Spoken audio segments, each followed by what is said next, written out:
The boiler made a clicking noise again. Tom Blake sat at the kitchen table, staring at a mug of cold black coffee. His fingers trembled slightly, though the room wasn't cold. He had grown used to the emptiness of the house. No humming fridge, no clinking plates, no footsteps upstairs. Just silence. Outside, the wind pushed brittle leaves across the sidewalk. Inside, time stretched thin. 2 years ago, Tom was an auto mechanic with a steady job and a simple life. Then came the cancer, his wife's rapid decline, and a black hole of medical bills. He sold the truck. He sold the tools. Eventually, the shop let him go. They said they couldn't afford to keep him anymore. He said he understood. He didn't tell Emma. His daughter still believed he had side jobs and private clients now and then. She had just started community college and worked nights at a diner to help with the bills. She brought home leftovers when she could, carefully wrapped in foil and masked as treats from the manager.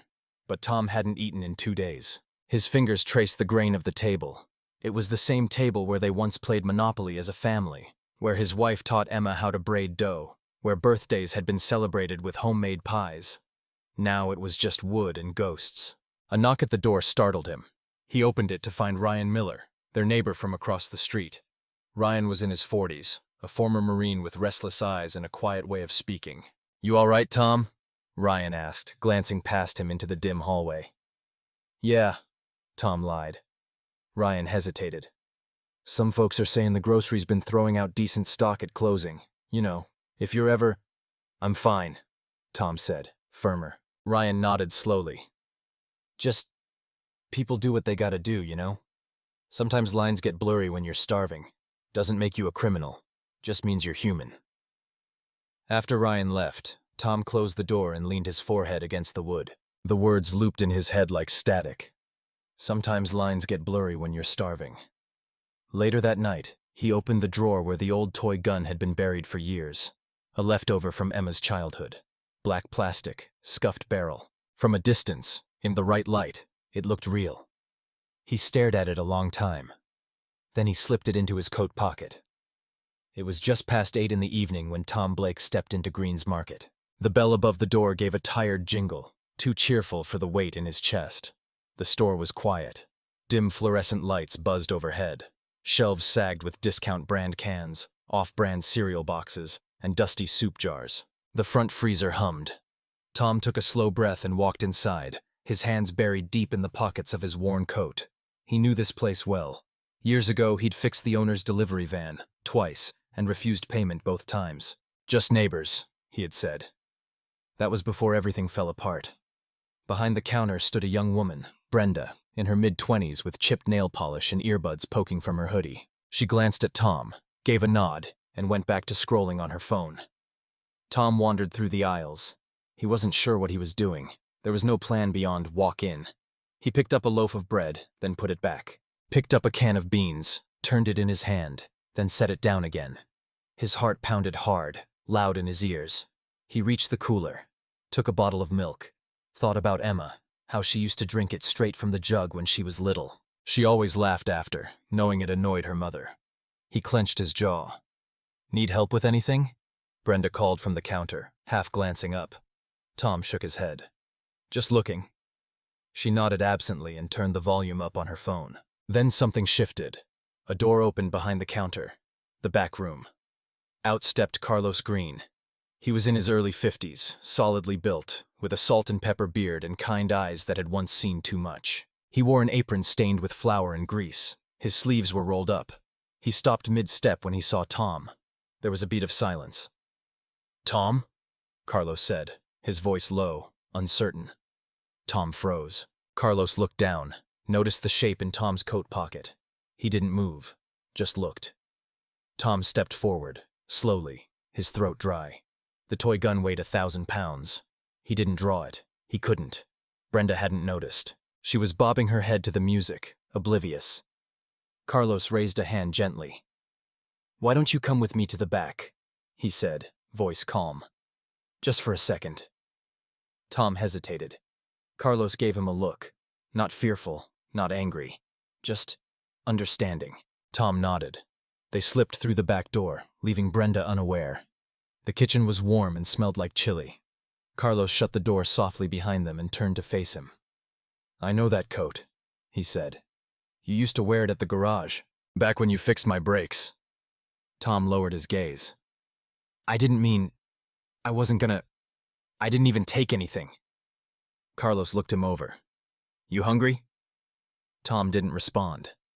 Carlos moved past him, stirred something on the stove. The scent hit Tom's nose like a punch. Spices, meat, beans, real food. Not microwave meals, not stale crackers, not air. Tom's stomach growled audibly. Carlos didn't say anything. He pulled 2 bowls from the rack, ladled generous servings, and placed one in front of Tom. No questions, no judgment. Tom sat down slowly. His fingers shook as he picked up the spoon. He hadn't tasted anything this good in months. He tried not to devour it like an animal, but he failed. Carlos poured him a glass of water, set it down, and leaned against the counter. You got work? He asked after a few minutes. Tom wiped his mouth. Nothing steady. I checked the boards.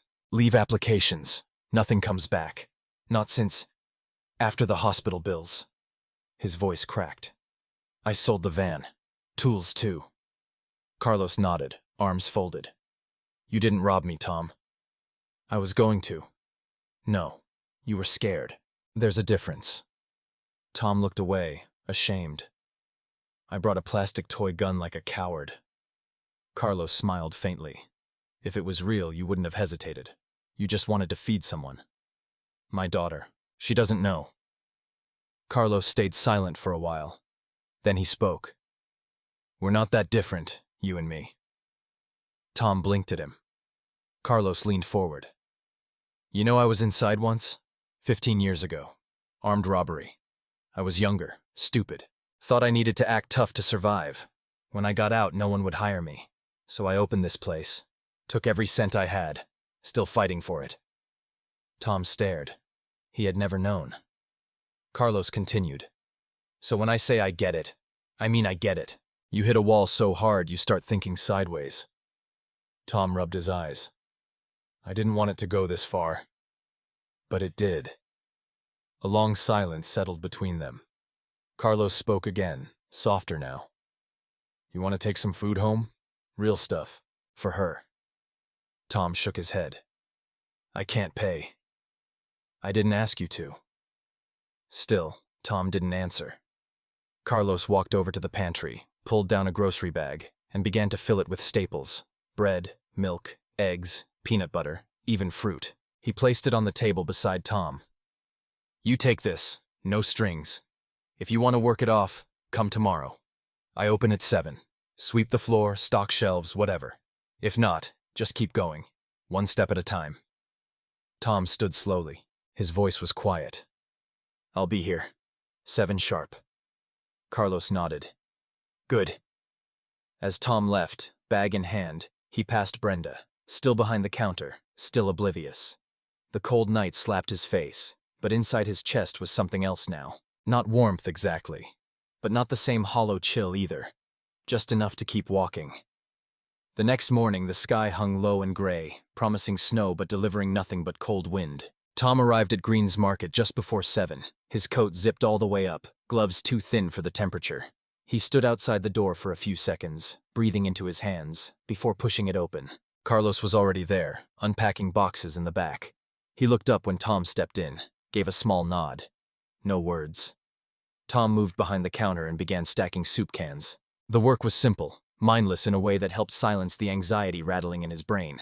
Shelves, floors, boxes, repeat. It was the first time in years he had felt useful, even if he was just straightening items for a store that barely stayed afloat.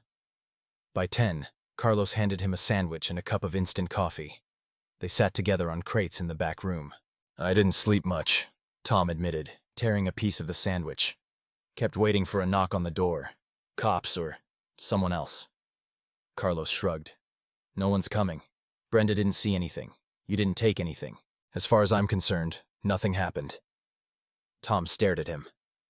Why are you doing this? Carlos paused, took a sip of his own coffee, then answered. Because someone gave me a second chance once. Just one. That's all it took to change the direction of everything. Tom said nothing, chewing slowly. Carlos continued. The thing about being broke, really broke, is that it messes with your sense of self. You start thinking maybe you deserve it. Maybe you're just not the kind of person who gets a break. Tom looked down at his hands. That's exactly how it feels. Carlos nodded. But that's a lie. And once you believe it, you stop trying. You lose something. Like what? Carlos leaned back. Your name, your fight. Whatever made you feel like a man in the first place. The silence that followed wasn't uncomfortable. It was honest. Tom finished the sandwich, wiped his hands on a napkin. I didn't cry when my wife died, he said suddenly. Not at the funeral, not after. But when I sat in your kitchen last night, eating that chili, I couldn't stop. Carlos didn't interrupt. Tom looked away. I don't think it was about the food. I think it was because someone saw me. Really saw me. You're not invisible here, Carlos said. That evening, Tom returned home with a bag of discounted groceries and a little more color in his face. Emma was already back from her shift at the diner, curled on the couch with a textbook in her lap and a blanket around her shoulders. She looked up, surprised. You went shopping? Carlos gave me a deal. Said he had too much stock. The lie came easy, but it tasted bitter. Emma blinked, smiling. Well, that's good. We've been eating like raccoons. He forced a chuckle. Yeah, figured it was time. She stood, took the bag from him, and started sorting the contents. Wait, we haven't had peanut butter in weeks. Tom shrugged. Must have been on sale. He watched her bustle in the kitchen, humming softly. It was a small moment, but it lit something in him. A flicker of warmth, of normalcy. The next few days passed quietly. Tom came to the store every morning and helped Carlos with the shelves, the storage, the morning deliveries. They didn't talk much, but the silences weren't heavy. Carlos paid him in food and odd jobs, and Tom never asked for more. He didn't want charity. He wanted to earn it, even if it meant scrubbing floors at 50. One afternoon, as they closed the shop, Carlos said, You were good with the customers today. Ever consider running a place like this? Tom laughed. I can't even balance my checkbook. Neither can I, Carlos said. But you've got the other thing. People trust you. That matters more. Tom looked at him, unsure how to respond. Carlos added, There's more than one kind of poverty, the one you're fighting. It's not just about money. Tom nodded, slowly understanding. It's about dignity. Carlos smiled. Exactly. But the quiet wouldn't last. 2 days later, as Tom was loading boxes into the storage room, he heard a voice in the front of the store, too loud, too familiar. You sure he works here now? It was Ryan Miller. Carlos met him at the counter. Yes, Tom helps out sometimes. Ryan's tone sharpened. You know what people are saying? Brenda said she ran from a guy with a weapon. Same night Tom left here with a bag of food. Carlos's voice remained calm. No one pulled a weapon. Brenda misunderstood. Maybe. Or maybe you're covering for him. Tom stepped out into the aisle. Ryan turned, narrowed his eyes. You gonna say it didn't happen? Tom looked at him, voice steady. I didn't steal anything. I didn't threaten anyone. And Carlos gave me the food. Ryan scoffed. Sure he did. Carlos placed both hands on the counter. If you're here to shop, shop. If not, leave. Ryan hesitated, then walked out, muttering, Just looking out for the neighborhood. As the door closed, Tom exhaled slowly. Carlos turned to him. He won't stop. Guys like him never do. Tom nodded. I'll be ready. Outside, snow finally began to fall. Soft, silent, and steady. And for the first time in a long while, Tom Blake felt the weight of his life shift ever so slightly back toward balance. By the end of the week, Tom began to sense something was wrong. It started with whispers. 2 women talking too quietly in aisle 2, their eyes shifting toward him. Then a man who lingered at the window without entering, arms crossed, gaze fixed on the counter where Tom stood. Even Brenda seemed colder, offering only curt nods and avoiding eye contact when they worked together during Carlos's lunch break. Tom didn't ask questions. He had a feeling he already knew the answers. Rumors had taken root, and Ryan Miller, ever the self-appointed guardian of the neighborhood, was watering them. Carlos noticed the shift too. He didn't say anything, but Tom could read it in the set of his jaw, the way he locked the front door just a little earlier each night. By Tuesday, the store's regulars had thinned out. Not many people bought groceries from a man some believed was covering for a thief. It didn't matter that there had been no police, no formal charges, no video, only suspicion, and that was enough. Emma came home that night with 2 paper cups of coffee. She handed one to her father and leaned against the counter, eyeing him carefully. "You've been different lately," she said. "More awake." Tom took the cup, forcing a smile. "Is that a good thing?" "Yeah, but also weird." He chuckled softly. "Maybe I just needed some structure." She studied him for a moment, then nodded. "I heard someone at the diner talking about the store, about some guy who tried to rob it." Tom stiffened. Emma added, "They said Carlos covered for him, that the guy's working there now." Silence filled the room. She didn't press, just sipped her coffee and looked out the window at the frozen front yard. Tom finally spoke. "People will believe what they want. Doesn't mean it's the truth." Emma looked at him then, really looked, and her eyes softened. "You don't owe me an explanation. But if you ever want to tell me something, you can." Tom nodded slowly. "I know." The next day, Ryan Miller returned, not as a customer, but as a man on a mission.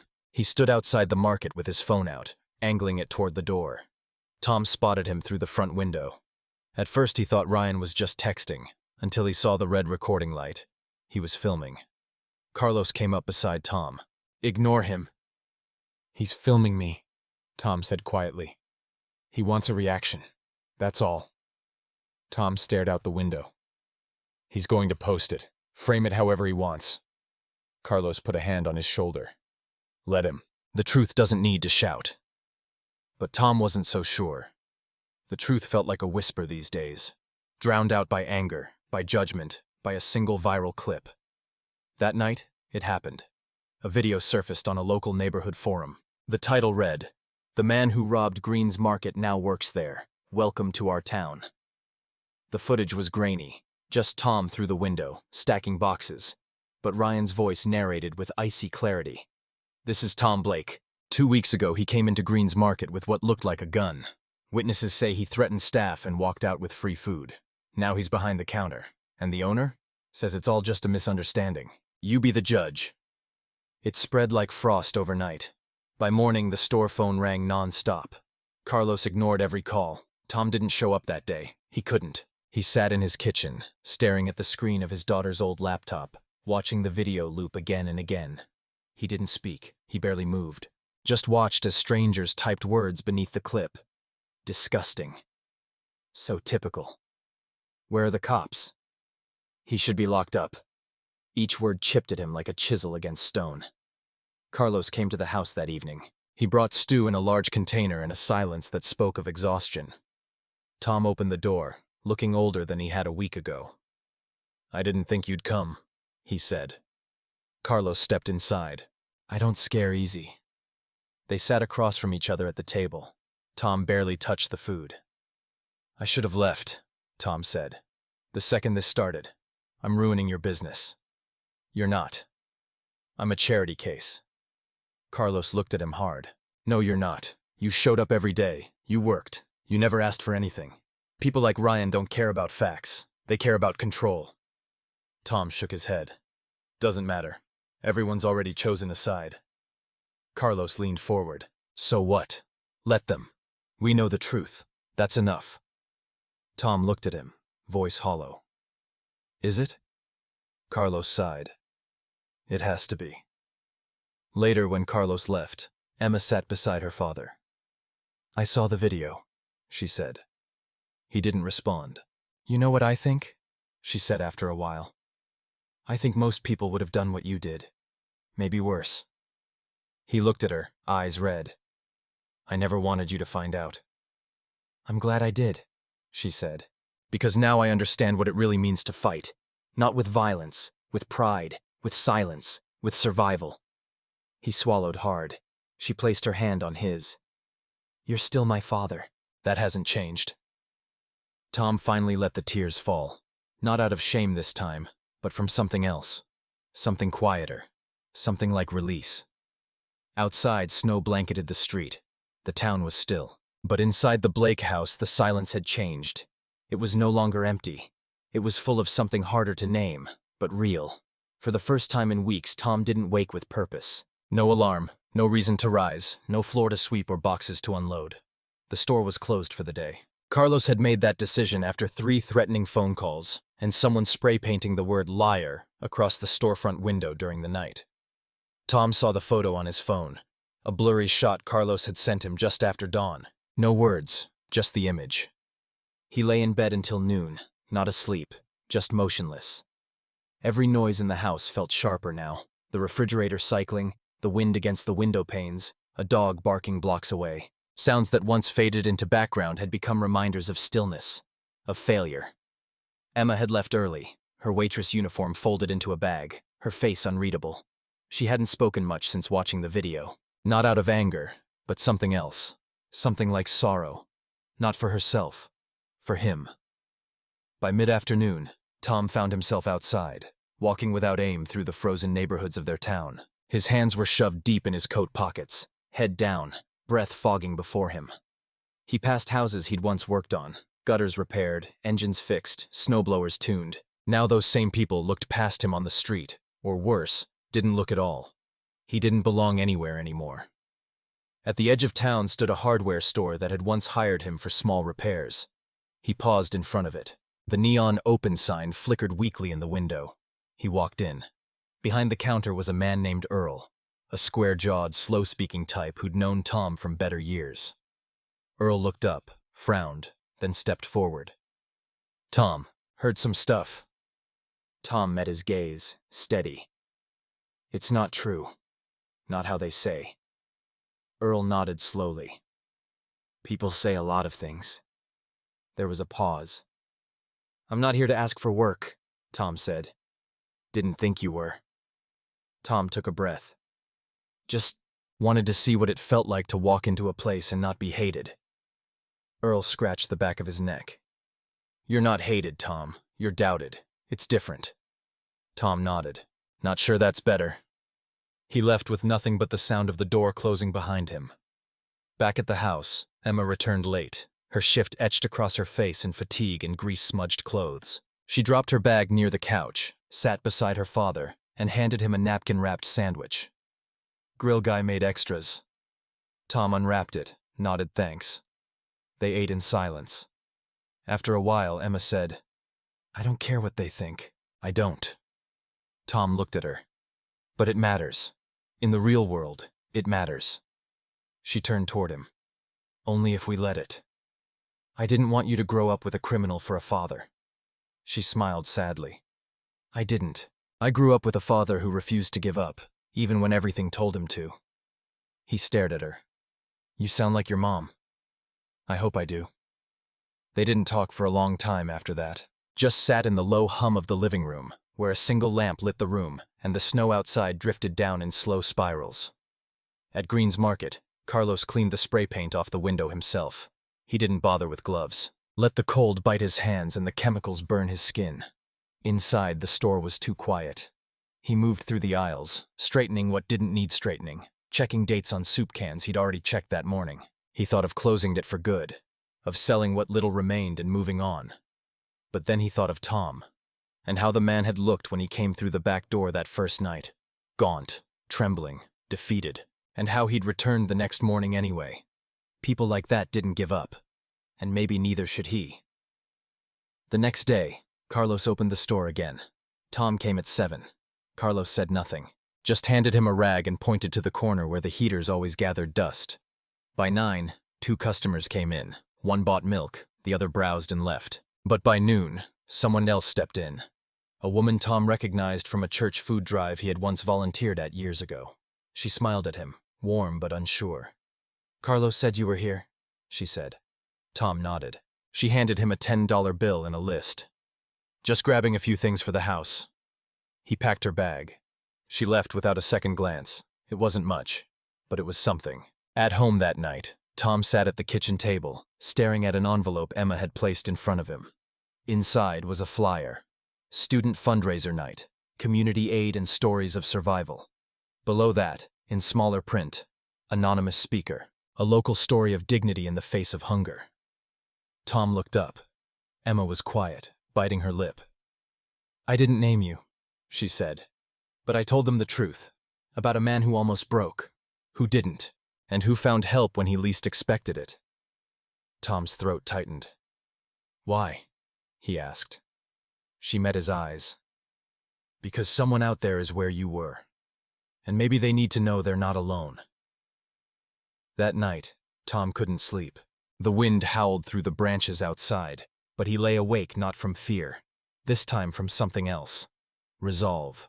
Quiet, cautious, and fragile as glass. But real. The night of the fundraiser arrived on the tail end of a thaw. Snowdrifts had melted into slush, and rain had washed the salt from the streets. Puddles collected under streetlights, and the town breathed that rare, brief air between winter and spring.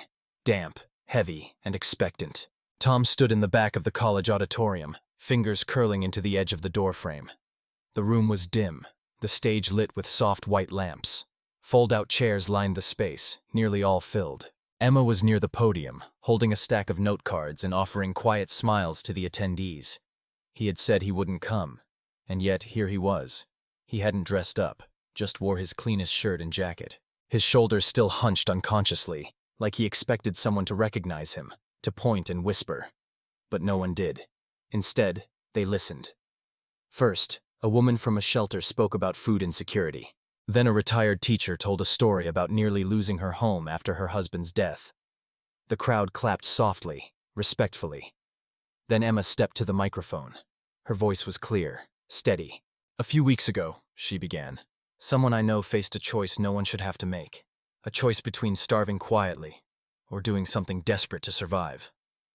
Tom felt his breath catch. He didn't take anything. He didn't hurt anyone. But he almost crossed a line because he was alone, and ashamed, and hungry.